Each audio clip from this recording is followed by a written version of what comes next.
মোৰ শ্ৰদ্ধাৰ ৰাইজসকল,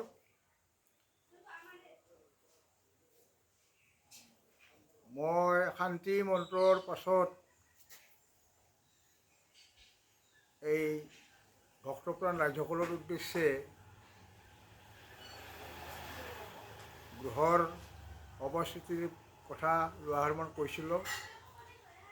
আৰু সেই ক্ষেত্ৰত শনিগ্ৰহ কোন কোন ৰাশিৰ কাৰণে বৰ্তমান অশুভ হৈ আছে সেইটো কথা কৈছিলোঁ। মকৰ, কুম্ভ আৰু মীন এই তিনিটা ৰাশিৰ জাতক জাতিসকলৰ কাৰণে শনিৰ সাড়ে চলি আছে।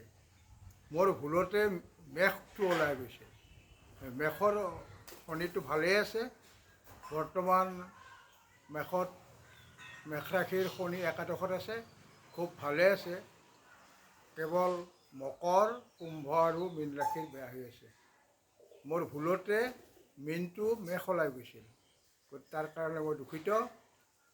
গতিকে আপোনালোকৰ আটাইৰে যে যাৰ মকৰ, কুম্ভ আৰু মীন ৰাশি তেখেতসকলে শনিৰ প্ৰতিকাৰৰ অৰ্থে শনিবাৰটো পালন কৰিব।